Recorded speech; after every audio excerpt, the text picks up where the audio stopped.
Hello students, मैं जितेंद्र सिंह आपको हिंदी का व्याकरण पढ़ाएंगे।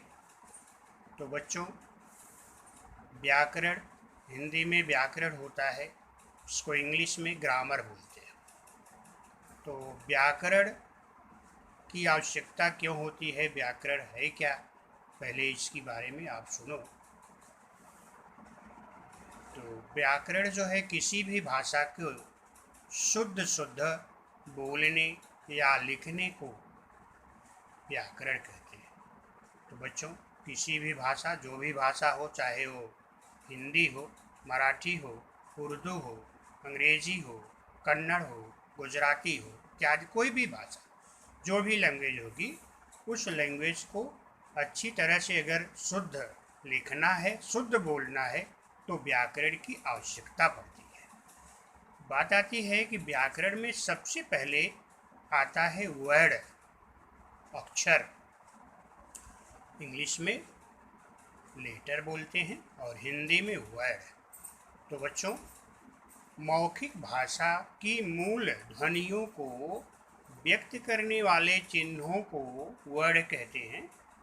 वर्ड भाषा की सबसे छोटी इकाई है, इसे टुकड़ों में विभाजित नहीं किया जा सकता। तो सबसे छोटी इकाई वर्ड होती है, इसको विभाजित नहीं किया जा सकता क्योंकि इससे छोटी कोई इकाई है ही नहीं। अभी वर्णमाला, तो भाषा की मूल ध्वनियों के क्रमबद्ध समूह को वर्णमाला कहते हैं। तो भाषा के मूल ध्वनियों को क्रमबद्ध करने को वर्णमाला कहते हैं।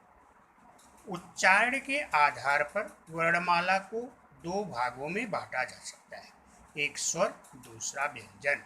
इंग्लिश में इसको स्वर को वावेल बोलते हैं और व्यंजन को कॉन्सोनेंट।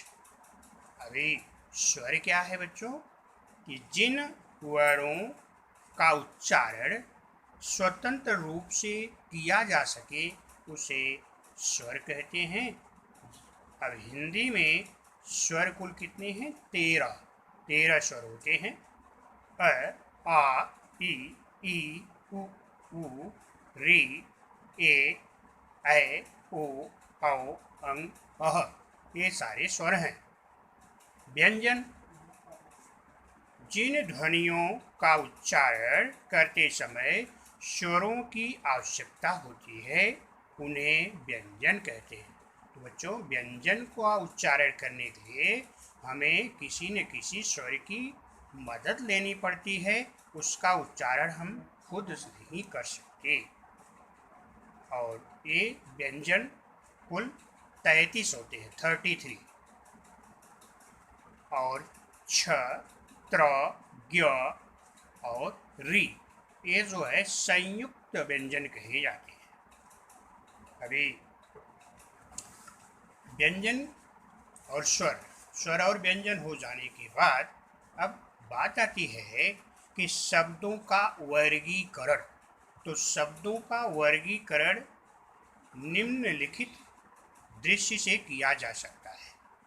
तो पहला है उत्पत्ति के आधार पर। उत्पत्ति बोले तो जन्म के आधार पर, शब्दों का जो जन्म हुआ है उसे उत्पत्ति कहते हैं। तो बच्चों, उत्पत्ति के आधार पर तत्सम, तद्भव और विदेशी शब्द होते हैं। और व्याकरणिक दृष्टि से, व्याकरण की दृष्टि से अगर देखा जाए तो इसके दो विभाग हैं, विकारी शब्द, अविकारी शब्द। विकारी शब्द में संज्ञा, सर्वनाम, विशेषण और क्रिया है। और अविकारी शब्द में क्रिया विशेषण, समुच्चय बोधक, संबंध बोधक, विस्मयादि बोधक, ये 4 प्रकार है। अर्थ की दृष्टि से अगर देखा जाए तो अर्थ की दृष्टि से शब्दों का वर्गीकरण अगर देखते हैं तो इसके समानार्थी, विरुद्धार्थी और अनेकार्थी शब्द होते हैं। अब बात आती है कि तत्सम शब्द क्या है। तत्सम, जो शब्द संस्कृत भाषा से बिना किसी परिवर्तन के ज्यों के त्यों हिंदी भाषा में ले लिए गए हैं उन्हें तत्सम कहते हैं, जैसे अग्नि, कर्म, स्वर्ण इत्यादि। तो बच्चों कुछ ऐसे शब्द हैं हिंदी में जो कि संस्कृत भाषा से जैसे थे वैसे ले लिए गए हैं और उनको ही हम तत्सम बोलते हैं। अभी दूसरा तद्भव क्या है? जो शब्द संस्कृत, पाली, प्राकृत, अपभ्रंश आदि भाषाओं से होते हुए हिंदी में रूपांतरित होकर के स्वीकार किए गए हैं वे तद्भव कहलाते हैं, जैसे अग्नि से आग, कर्म से काम, स्वर्ण से सोना इत्यादि। अभी कुछ हिंदी में ऐसे भी शब्द हैं बच्चों जो विदेशी शब्द हैं।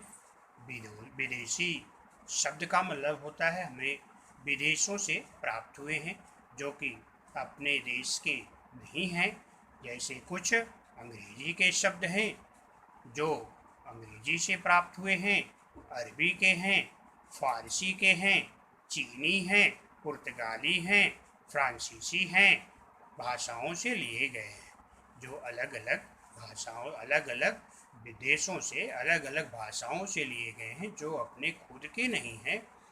तो बच्चों आपको मालूम ही होगा कि भारत में कुछ समय समय पर विदेशी लोग आते रहे और उनका हमारी लैंग्वेज पर, हमारी भाषा पर प्रभाव पड़ता रहा और उन भाषाओं से ये शब्द हिंदी में लिए गए हैं और हिंदी में उनका हिंदी के शब्द बन चुके हैं आज, लेकिन वो शब्द हिंदी के नहीं हैं। कुछ अंग्रेजी से हैं, कुछ अरबी हैं, फारसी हैं, चीनी हैं, पुर्तगाली हैं, फ्रांसीसी इत्यादि। अभी मैंने आपको बताया कि बच्चों ये आपका पहला टॉपिक था। पहला टॉपिक यही समाप्त होता है। अभी दूसरा टॉपिक अगले दिन आपको अगले लेक्चर में पढ़ाएंगे, जो कि टॉपिक का नाम रहेगा विकारी शब्द के पहला भाग, जिसको कि हम कहेंगे संज्ञा।